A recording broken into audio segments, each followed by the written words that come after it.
até que ele venha. É o tema das mensagens que nós temos pregado aqui durante esse período. E até que ele venha, quais são as nossas atitudes, as nossas ações? Nós já tivemos aqui várias mensagens pregadas. Nós tivemos a primeira mensagem falando que até que ele venha, vamos escolher o que semear. Você tem semeado boas sementes? Então saiba de uma coisa, quando você semear, você irá colher aquilo que você plantar.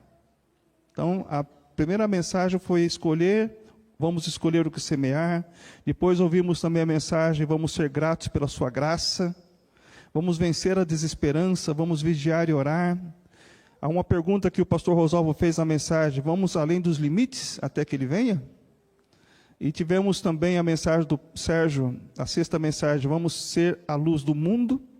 E na quarta-feira, o Sérgio pregou aqui uma mensagem, vamos perdoar como ele nos ensinou, baseado em Mateus capítulo 6, versículo 14.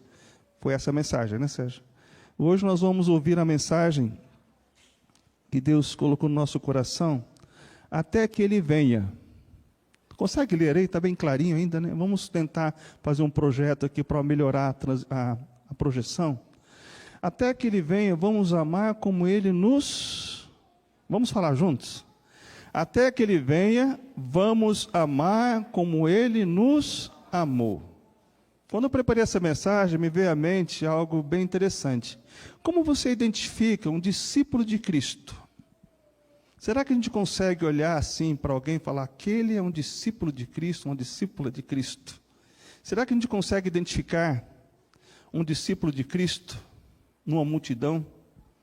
Será que você identifica um discípulo pelo seu jeito de falar? A gente identifica alguém que é discípulo de Cristo pelo jeito de falar? Sim. Pedro, quando estava negando a Cristo por 3 vezes, uma das mulheres que estava ali à roda daquele fogo, ele viu Pedro falando, olha, o seu jeito de falar te denuncia que você é seguidor de Cristo. Mas tem outras formas também de identificarmos um discípulo de Cristo? Será que o jeito de se vestir identifica um discípulo de Cristo? Sim. Ainda mais nos dias de hoje, né? Será que identifica? Aquela pessoa vestida assim, com toda aquela... Será que é um discípulo de Cristo? Nem sempre, né? Outra forma que você pode identificar um discípulo de Cristo, o jeito de andar, o jeito que a pessoa anda, o jeito que a pessoa trata as pessoas que estão à sua volta, o jeito que você faz os negócios na praça, será que é identificado como discípulo de Cristo? Olha, você está na fila do caixa, o caixa te deu um troco a mais, você pegou, colocou no bolso e foi embora, ou você devolveu. Olha, você é diferente. Quando você faz isso, alguém fala, poxa, você está devolvendo, eu te dei um troco a mais, né? Algo a mais, você é diferente. Aí você tem a oportunidade de falar, olha, tem um Deus que está me olhando lá do céu. É uma forma de identificar. Quais são as características para você que identifica um discípulo de Cristo? Será que o temperamento também pode denunciar que a pessoa é um discípulo de Cristo? O que vocês acham? O temperamento, será que identifica uma pessoa? Mas aquele crente que é bem explosivo, será que pode... Ele não é um discípulo de Cristo, porque ele é muito explosivo. O comportamento e o temperamento. Mas o temperamento é expressado pelo comportamento também. Então nós entendemos, irmãos, que muitas dessas coisas nos identificam como discípulo de Cristo. Mas para Jesus, o que identifica um discípulo de Cristo está lá em João capítulo 13, se você puder abrir a sua Bíblia, ou talvez na projeção nós teremos, versículos 34 e 35. Nós temos esse texto aqui de João 13, 34 a 35, uma mensagem do Mestre, e algo que ele diz que nos identificará como seus discípulos. João 13, 34 e 35. Quantos acharam? Diga amém aí. Amém. João 13, 34 e 35. Aqui ele está falando de algo bem interessante, que a gente já pregou sobre esse assunto. ele fala que novo mandamento vos dou. Novo mandamento vos dou. Ele não está dando aqui um mandamento novo. Dá para entender? Será? Não é um mandamento novo, é um novo mandamento. Novo mandamento vos dou. Aí ele começa a falar que vos ameis uns aos outros, assim como eu vos amei. Aí ele completa, que também vos ameis uns aos outros. Nisto conhecerão todos que sois meus discípulos, se tiverdes amor uns aos outros. Então, para Jesus, o que identifica um discípulo seu é a sua forma de amar uns aos outros, assim como ele o amou. Então, se você tem amado os seus irmãos em Cristo, você tem demonstrado que é um discípulo de Cristo. Assim como ele amou você. Aí fica uma pergunta, quando eu começo a estudar a mensagem, faço perguntas para o texto. E aqui a pergunta é, vamos amar como ele nos amou, mas como Cristo nos amou? Como é que ele nos amou? Como é que ele amou os seus primeiros discípulos? Para quem ele falou, olhando nos olhos daqueles 12 que estavam ali na frente dele, olhando para eles, como é que ele amou aquelas pessoas, aqueles primeiros discípulos, não só aqueles 12, mas aquela multidão que seguiam o mestre, como ele os amou. Em João capítulo 13, nós vamos encontrar aqui muitas lições de como ele os amou. Em primeiro lugar, nós podemos encontrar aqui no versículo 1 do capítulo 13, leia comigo, você vai encontrar uma mensagem para você nessa manhã, para mim também. Versículo 1 do capítulo 13 diz assim: Ora, antes da festa da Páscoa, sabendo Jesus que era chegada a sua hora de passar deste mundo para o Pai, tendo amado os seus que estavam no mundo, amou-os só por um pouquinho. É isso que diz o texto? Amou-os até o fim. Como Jesus nos amou, como Jesus amou os seus discípulos. Amou-os até o fim. Aí eu coloquei aqui como um ponto da mensagem, mesmo vivendo um dos momentos mais difíceis em sua vida, Jesus amou seus discípulos até o fim. Mesmo estando passando, o texto fala que ele já sabia que era chegada a hora dele, de ser traído, depois de ser chicoteado, condenado, depois ser crucificado, morto, sepultado, de todas as formas. Mesmo sabendo que isso iria acontecer, Jesus Cristo amou seus discípulos até o fim. Vamos fazer agora uma aplicação para nós aqui nessa manhã. Não sabemos quando é chegada a nossa hora de partir. Alguém sabe aqui? Nem queremos saber, né? Porque se nós soubéssemos, talvez a gente não estaria aqui agora. Estaríamos desesperados, mas Jesus sabia. Mas a verdade que nós temos também é que nós já passamos por momentos muito difíceis da nossa vida. Talvez você esteja aqui passando por um momento muito difícil. E muitos de nós, muitas vezes, quando passamos por momentos difíceis, o que nós mais queremos é nos isolar.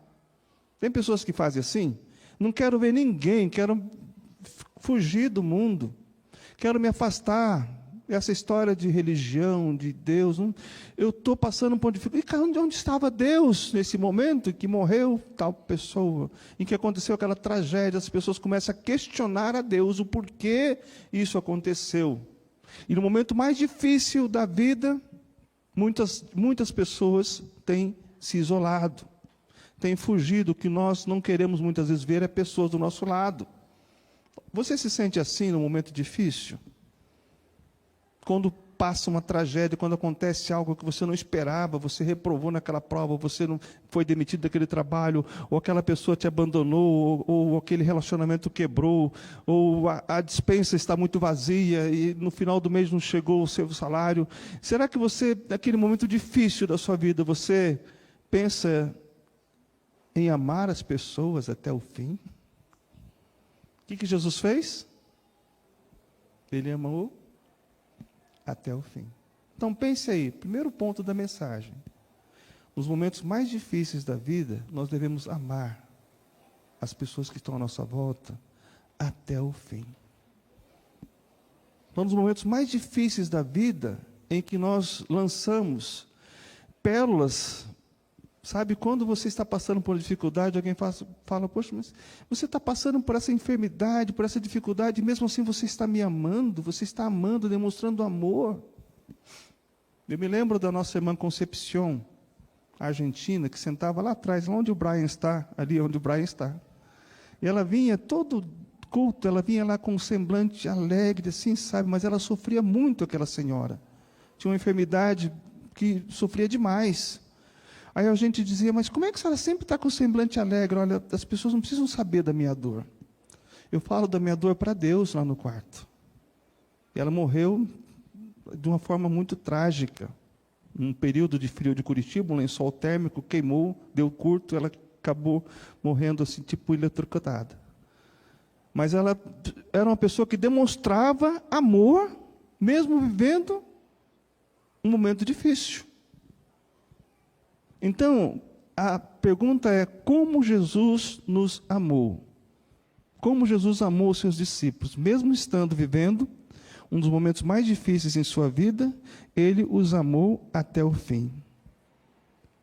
E qual foi a atitude? Qual tem sido a nossa atitude diante dos momentos ruins? Diante dos momentos difíceis? Amar nos momentos bons é bom. É fácil, né, Cristian? Mas um momento difícil, será que é fácil amar? Aí vem a segunda pergunta, dentro dessa mensagem, de como Cristo amou seus discípulos. Nós vamos ler agora o versículo 3, do capítulo 13. Esse acho que é mais difícil ainda você amar.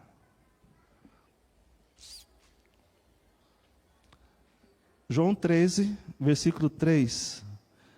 Mesmo sabendo da iminente traição de Judas, Jesus não deixou de demonstrar o seu amor para com ele. Será que Jesus amou Judas? O que vocês acham? O que vocês pensam? Ele amou ou não? Sim ou não? Vamos pensar. Quem acha que sim, levante a mão. Quem acha que não, levante a mão.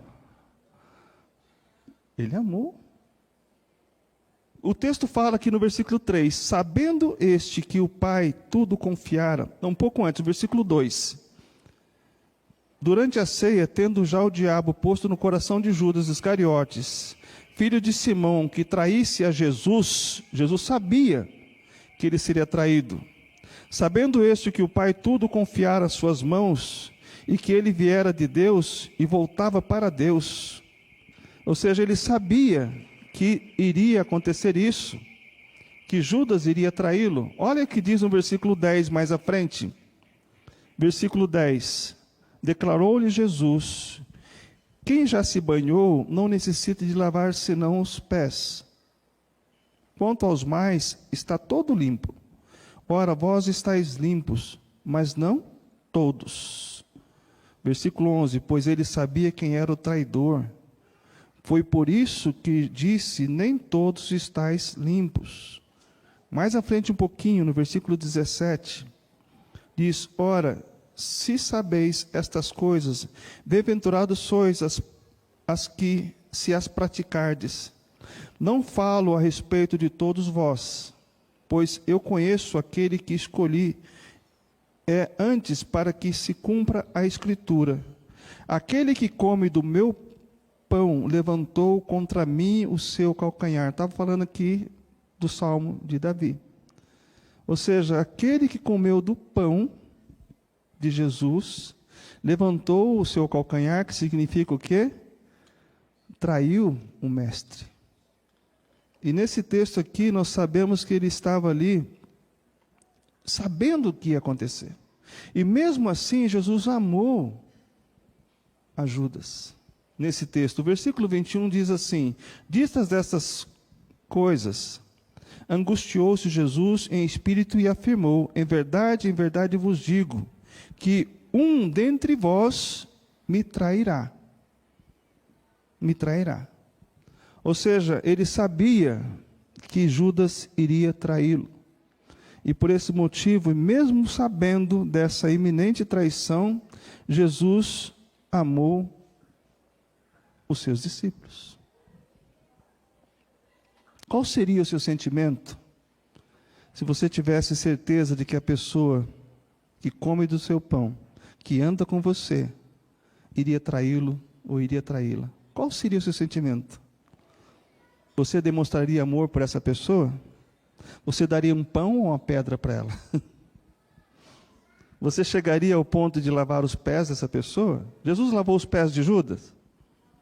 Lavou. Lavou os pés do traidor. Jesus, mesmo sabendo que Judas iria traí-lo, demonstrou amor por ele. Lavou os seus pés e deu o pão. Aí fica uma questão muito interessante que eu anotei aqui. Jesus estava sendo um mestre em demonstrar amor. Judas, no entanto, rejeitou ser seu discípulo. Você já viveu uma situação como essa? De você ser um pai, de ser uma pessoa, um servo, estar à frente de uma equipe, liderando ali, fazendo de tudo como um mestre, mas as pessoas não te respeitam como um líder? Já aconteceu isso com você? Já, né? Alguns já viveram essa experiência. E é ruim isso. Muitos falam, se eu estou sendo professor de você, ou professora de você, mas você não está sendo um bom aluno, uma boa aluna. Eu estou me dedicando, mas você está me traindo, você está colando a prova. Você está fazendo algo que não deveria fazer. Mesmo assim, Jesus lavou os pés de Judas. Aí fica aquela pergunta de João 13:34. Novo mandamento vos dou, que vos ameis uns aos outros, assim como eu vos amei. Nisto conhecerão que sois os meus discípulos. Ou seja, uma forma de nos identificar como discípulos de Cristo é amar. É um amor. Amar como Jesus amou envolve também isto. Amar até mesmo os nossos inimigos. É difícil. Como é que nós podemos amar? Olha o que diz Mateus capítulo 5. Volta um pouquinho comigo na sua Bíblia, Mateus capítulo 5. Mateus 5, versículo 43 e 44 diz: Ouviste que foi dito, amarás o teu próximo e odiarás o teu inimigo. Eu, porém, vos digo, amai os vossos inimigos e orai pelos que vos perseguem. Como é difícil isso. Humanamente falando, não é possível. Só com o poder do Espírito Santo. Por isso que nós devemos orar, para que o Espírito Santo controle todo o nosso ser. O nosso pensar, o nosso falar, o nosso sentir e o nosso agir. Porque Jesus fez tudo isso de forma humana que ele era, não no poder dele, mas no poder do Espírito Santo. Lá em Lucas capítulo 4, ele diz, o Espírito Santo, o Espírito de Deus está sobre mim, pelo que me ungiu para... Aí ele fala, tudo que ele fez foi pela unção do Espírito Santo. Um pastor, nosso pastor antigo dizia, uns são, outros não são. Devemos ter a unção. Uns são, outros não são. Devemos ter a unção do Espírito Santo. Sem a unção do Espírito Santo, nós não seremos nada. Nós não vamos conseguir amar. Assim como Cristo ensinou, ouviste que foi dito, odiarás os vossos inimigos. Ele fala, amai os vossos inimigos e orai pelos que vos perseguem, irmãos. Alguém já te questionou como você está sendo bom para aqueles que desejam o seu mal? Alguém já foi questionado aqui alguma vez? Como é que você pode agir dessa forma com essa pessoa, sendo que essa pessoa está traindo, que ele está falando mal de você? Ou... Eu digo para vocês, é muito raro ouvir alguém falando isso de nós. Mas é o que Cristo nos ensina. Olha comigo o que diz Romanos capítulo 12. Romanos 12. Romanos capítulo 12.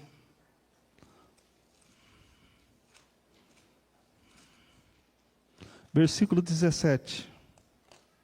Diz assim: não torneis a ninguém mal por mal. Esforçai-vos por fazer o bem perante todos os homens.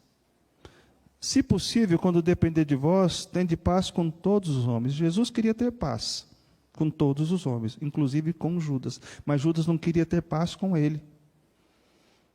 Por isso que o traiu. Se for possível, quando depender de vós, tende paz com todos os homens. Com todos os homens. E continua o texto falando assim: não vos vingueis a vós mesmos, amados, mas dá lugar à ira, porque está escrito: a mim me pertence a vingança, eu é que retribuirei, diz o Senhor. Pelo contrário, se o teu inimigo tiver fome, dá-lhe de comer, se tiver sede, dá-lhe de beber. Porque fazendo isto, amontoarás brasas vivas sobre a sua cabeça. Não te deixe vencer do mal, mas vence o mal com o bem. Irmãos, isso é precioso.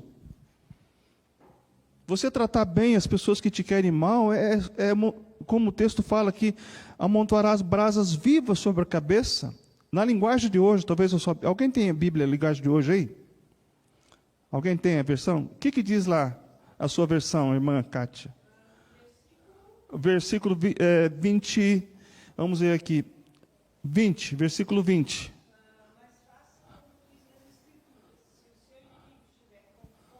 Dá-lhe. Sim.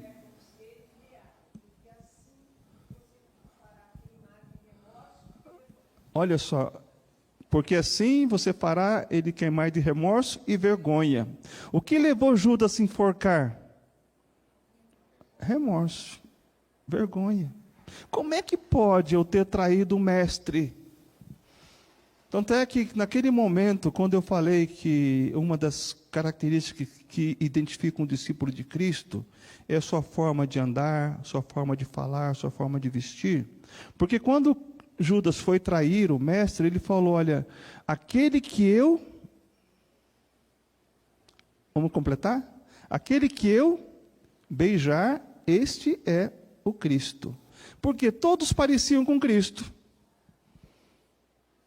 Pode ser, pequenos cristãos significa pequenos Cristo. Você se parece com Cristo, pela sua forma de ser, sua forma de andar, sua forma de falar. Então, quando ele chegou lá para aquele multidão de discípulos que estavam ali, ele falou para os romanos: olha, aquele que eu beijar é este. E Jesus não recusou o beijo de Cristo, de Judas. Jesus não recusou o beijo de Judas. Judas foi lá e beijou o mestre. O beijo da traição. É isso que o texto fala. Será que nós teríamos capacidade de fazer o que o mestre fez? Amar dessa forma? Se depender de nós, diz o texto aqui, não deve ter paz com todos, porque as pessoas vão te perseguir, ou na escola, ou no trabalho, ou na igreja, ou na sociedade, seja em qualquer lugar. Eu estava lá em Tibagi, na beira do rio, pescando, tentando pescar, e o pessoal lá estava pescando de 3 a 4 quilos. Eu pesquei de 3 a 4 peixes. Aí um rapaz estava lá, ele vem de Curitiba para pescar lá no rio Tibagi. O pessoal arma barraca, faz, tenda ali. Aí, semana passada, teve um grupo que foi de uma cidade e estava brigando lá, discutindo entre eles. Aí chamaram a polícia para poder apartar. Um queria pescar, cevar os peixes, né? Um cevava e o outro queria só pescar. Então, você tem que cevar também. E foi isso. Ou seja, o pessoal não queria ter paz uns com os outros ali naquele momento de pescaria. E o momento de pescaria é um momento que relaxa, né? E o pessoal estava achando ali um momento de discussão, de desavença. Mas pensando nesse assunto aqui, como devemos tratar as pessoas que nos tratam mal? Bem. E devemos nos vingar? A quem pertence a vingança? Diz o Senhor: eu retribuirei. Se nós formos olhar aqui para Pedro, que foi o mais impulsivo de todos os seus discípulos de Cristo, ele pegava a espada para tentar matar Malco, naquele momento que Cristo foi traído. Naquele momento, Pedro estava na sua impulsividade, ele foi transformado pelo Espírito Santo de Deus. Ele se converteu. E por isso escreveu essas palavras lá em 1 Pedro capítulo 2. Olha comigo o que Pedro escreveu depois de transformado pelo poder do Espírito Santo. Isso não era o Pedro antes da conversão. Isso era Pedro depois da conversão. 1 Pedro capítulo 2, versículo 21 a 23. Porquanto para isto mesmo foste chamados, pois que também Cristo sofreu em vosso lugar, deixando-vos exemplo para seguirdes os seus passos. Uma forma de seguir os passos do Mestre é amar como ele amou. No qual, diz aqui, o qual não cometeu pecado, nem dolo algum se achou na sua boca, pois ele, quando ultrajado, não revidava com ultraje, quando maltratado, não fazia ameaças, mas entregava-se àquele que julga retamente. Quem é que julga retamente? Deus. A nossa justiça, conforme diz Isaías, é como trapo de imundícia. Nós não sabemos julgar retamente. Deus sabe julgar. Então, entregue para Deus aquela pessoa. Não te deixe vencer do mal, mas vence o mal com o bem. Entregue para Deus. Fale o que diz a palavra de Deus. E deixe Deus agir. Deus é o nosso vingador. Mas ame. O texto fala, ame como Cristo amou. Mais duas vezes, 2 pontos que eu coloquei aqui na mensagem. Como Jesus amou os seus discípulos. Voltando lá para o texto de João, capítulo 13. Jesus demonstrou aqui atitudes de humildade para com todos eles, até mesmo para com Judas. Versículo 4 do capítulo 13 diz, levantou-se da ceia, já tinha servido pão para aquele que levantou o calcanhar dele, e tirou a vestimenta de cima e, tomando uma toalha, cingiu-se com ela. Depois deitou água na bacia e passou a lavar os pés aos discípulos e enxugá-los com a toalha com que estava cingido. Mais à frente um pouquinho, no versículo 12. Depois de lhes ter lavado os pés, tomou as vestes e, voltando à mesa, perguntou-lhes, compreendeis o que fiz? O que vos fiz? Vós me chamais o Mestre e o Senhor, e dizeis bem, porque eu o sou. Ora, se eu, sendo o Senhor e o Mestre, vos lavei os pés, também vós deveis lavar os pés uns aos outros. Porque eu vos dei o exemplo para que, como eu vos fiz, façais vós também. Você já lavou o pé de alguém aqui? Literalmente. Alguém já lavou meu pé. Algumas pessoas lavaram os pés, mas não da forma com que Cristo fez. Ele agiu com humildade. Aqui, quando a gente contextualiza, não significa que você deve lavar os pés literalmente da pessoa, do seu irmão em Cristo. Você pode lavar os pés com atitude de humildade, amando aquela pessoa, ajudando, dando uma carona para a pessoa, dando uma cesta de alimento. O Jean falou que quando veio para o Brasil, né, Jean? Nós ajudamos, a igreja foi lá e mobilizou e ajudou com aquilo que podia. Lavamos os pés dele dessa forma, com atitude de humildade. Não precisa você tirar o sapato da pessoa, porque quando você faz isso, e faz isso em público, às vezes você está ali se condenando, porque você pode depois trair aquela pessoa. Mas louvado seja Deus por aquelas pessoas que fazem de forma sincera, de coração. Então Jesus, ele mostrou ali atitudes de humildade. Não precisamos, conforme eu disse, lavar os pés literalmente dos nossos irmãos e irmãs, mas com atitudes de humildade as pessoas vão entender, olha, você está fazendo algo que é como se fosse lavar os meus pés. E Jesus fez isso, para que o texto fala aqui, porque eu vos dei o exemplo, para que, como eu fiz, façais vós também. Façamos atitude de humildade.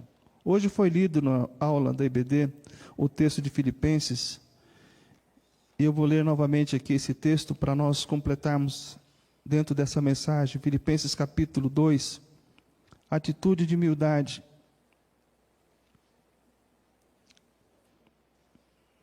de Jesus Cristo.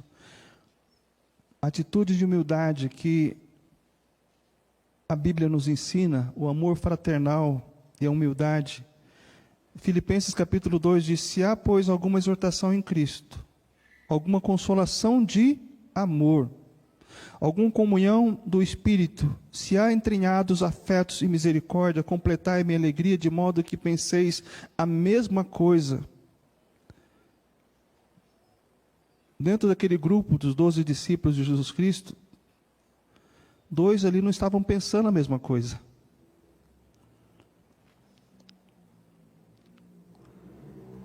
Tenhais o mesmo amor, sejais unidos de alma, tendo o mesmo sentimento.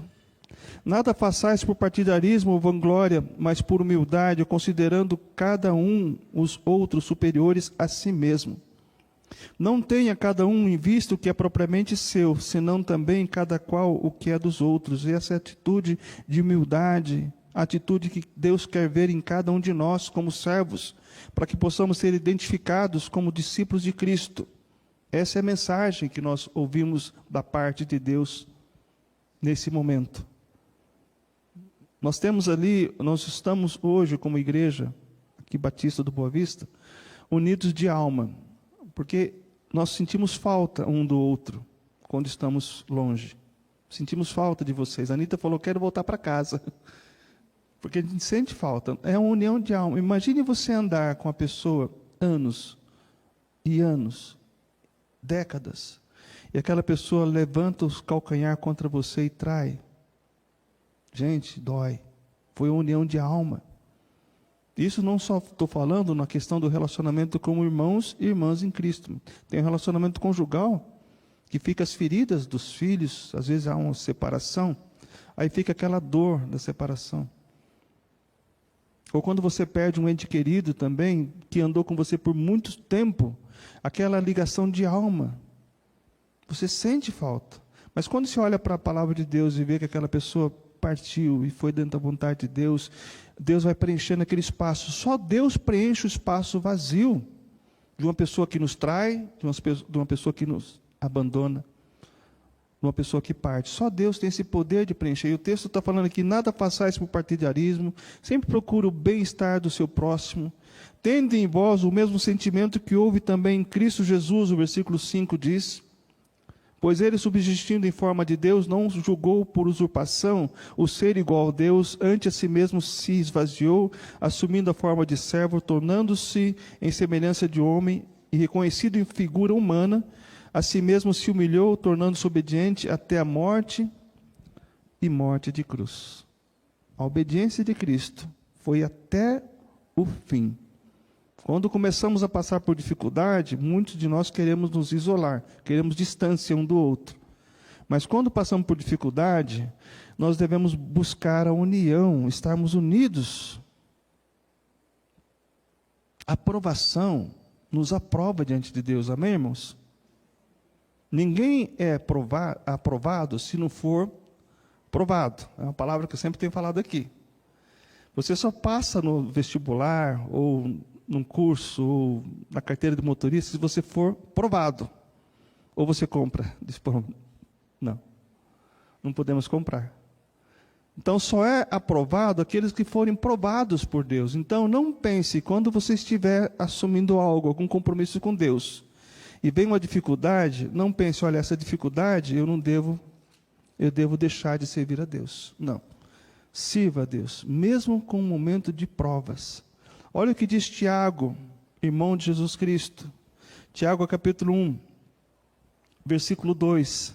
Tiago 1, 2. Meus irmãos, tende motivo de toda alegria ao passardes por várias provações, sabendo que a provação da vossa fé, uma vez confirmada, produz perseverança. Ora, a perseverança deve ter ação completa, para que sejais perfeitos e íntegros, e em nada deficiente. Ou seja, quando perseveramos diante da provação, a ação dessa perseverança é completa. Nós vamos sair não quebrados, não moídos, não mortos, mas inteiros.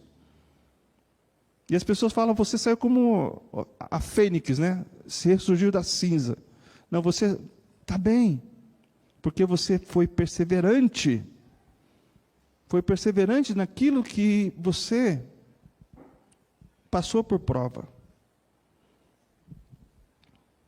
Estamos indo até meio-dia. Mas falando da perseverança, eu lembro dessa visita que nós fizemos aos meus cunhados e cunhada lá de Tibagi, quando eles começaram a ter a terra que eles receberam há muito tempo atrás, eles começaram, não tinha nada, moraram em barracas de lona.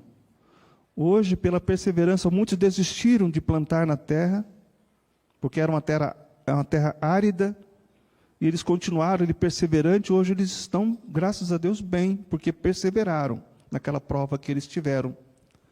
Mas muitas vezes nós desistimos de lutas, porque a gente acha que está difícil, mas persevere. Persevere.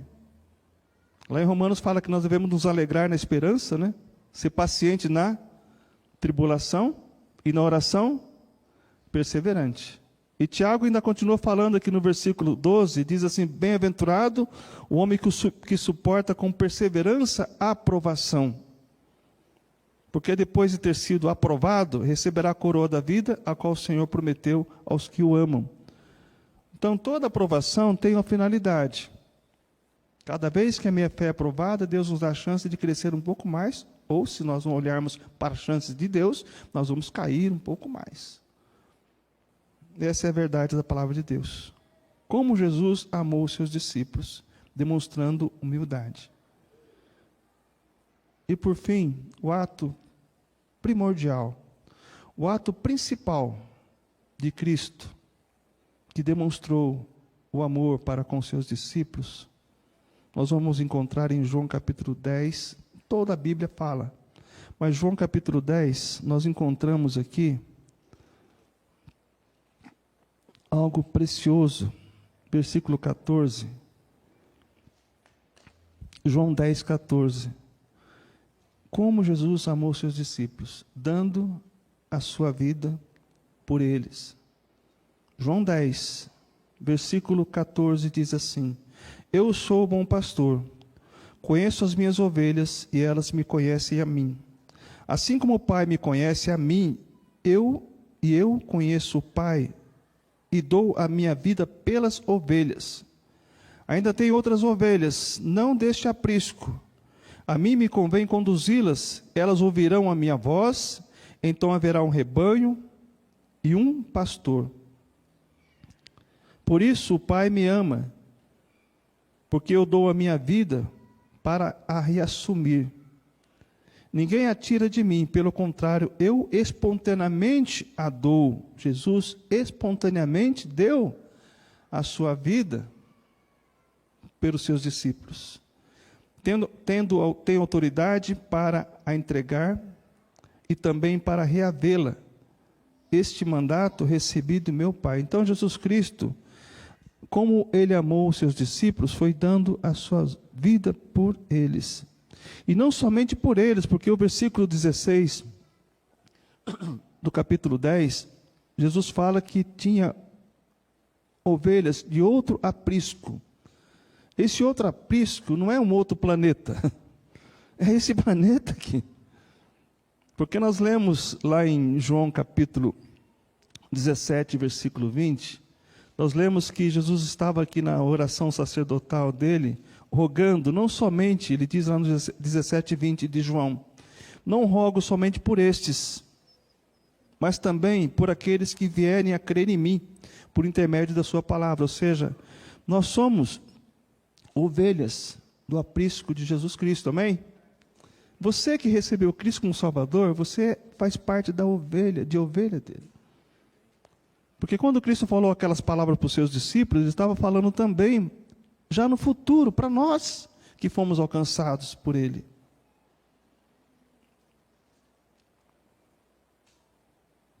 A maior prova de amor de Jesus para com seus discípulos foi a de dar a sua vida por eles. E não somente por eles, mas por todos nós também. Até que ele venha, vamos amar como ele nos amou. Você lembra o que diz João 3,16? De cor? Vamos lá, todos juntos? Porque Deus amou o mundo de tal maneira que deu o seu Filho unigênito, para que todo aquele que nele crê não pereça, mas tenha a vida eterna. Agora coloca o 1 em João 3,16. Coloca 1 João 3,16. Alguém sabe o que diz? Sem abrir a Bíblia? Ah, fala alto aí.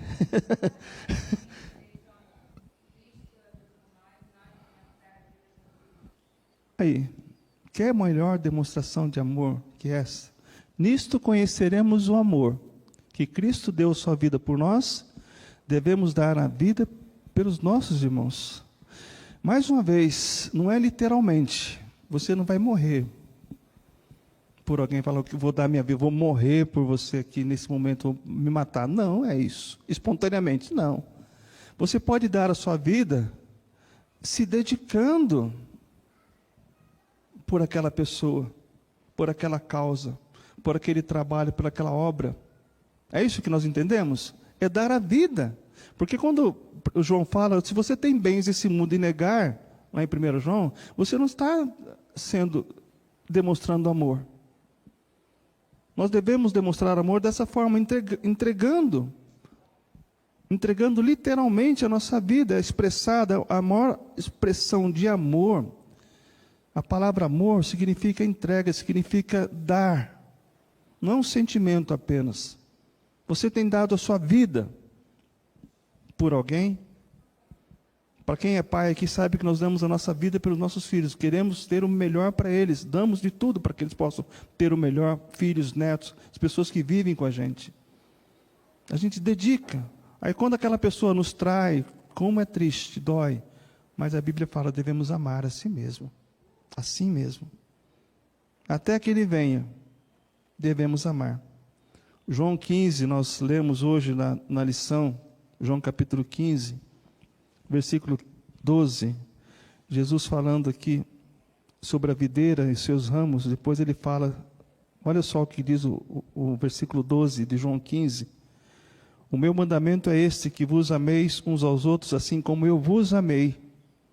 Ninguém tem maior amor do que este, de dar a sua própria vida em favor dos seus amigos. Então, se você me tem como amigo, se eu tenho você como amigo, eu vou dar a minha vida para você. Vou dar a minha vida por essa causa. Eu já ouvi aqui de um tempo atrás uma pessoa que não está mais conosco, que ele falou, coloquei muito dinheiro nessa obra aqui. Ele era uma pessoa que tinha muita posse. E ele falou, eu coloquei muito dinheiro nessa, eu tenho o direito de requerer, de falar. Eu falei para ele, eu coloquei minha vida nessa obra. Quem colocou mais? Quando você coloca dinheiro, o dinheiro passa de mão em mão, o poder passa de mão em mão. Agora, quando você coloca a vida, irmãos, é diferente. É diferente. Temos pais aqui, né? Temos pais aqui, né? Quantos pais temos aqui? Olha aí, pais e mães. Olha, nós damos a vida pelos nossos filhos, pelos nossos cônjuges. É diferente do que quando você investe dinheiro, só dinheiro. Eu conheço uma família que, quando os filhos brigavam, a mãe dava 50 para cada um para parar de brigar. R$50. Aí os piá ficavam brigando sempre para poder ganhar R$50. Não dá ideia não, né? Não dá ideia não, né? Não dá ideia. Mas é assim, comprava aquela discussão. Não é assim, temos que dar amor, temos que dar disciplina, para que as crianças possam compreender que não é só de pão que viverá o homem, é da palavra que sai da boca de Deus, é da disciplina também. Então devemos pensar, irmãos, dar a vida por uma causa, dar a vida pela obra de Deus, pelo irmão, é algo que não tem preço. Não tem preço. E nós sabemos que o que foi pago para nós estarmos aqui hoje foi um alto preço, que ninguém aqui teríamos capacidade de pagar. Amar como Jesus nos amou só é possível quando somos controlados pelo Espírito Santo. Quando o Espírito Santo controla a nossa vida.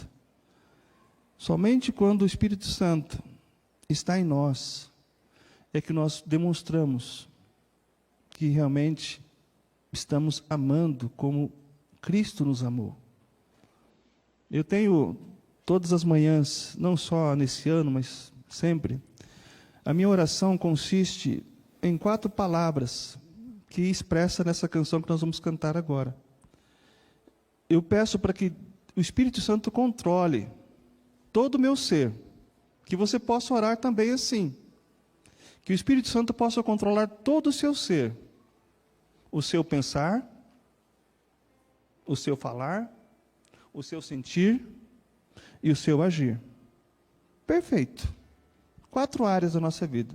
Tudo que nós pensamos, tudo que nós falamos, vem do coração, do nosso sentimento.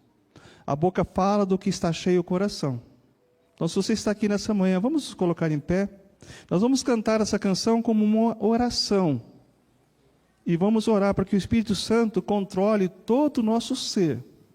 A começar com o nosso pensar, o nosso falar, o nosso sentir e o nosso agir. O nosso agir será reflexo de tudo aquilo que nós tivemos antes. Você pode cantar comigo? Espírito, Espírito, Espírito Santo de Deus.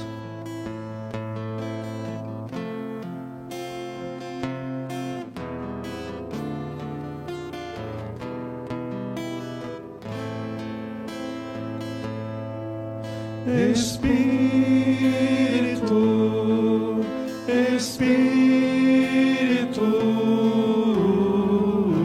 Espírito Santo de Deus. Espírito, Espírito, Espírito Santo de Deus. Vamos de novo, Espírito. Espírito, Espírito, Espírito Santo de Deus. Vem controlar. Vem controlar todo o meu ser. Vem dirigir o meu viver, o meu pensar, o meu falar, o meu sentir, o meu agir. Espírito, Espírito, Espírito Santo de Deus. Espírito, Espírito, Espírito Santo.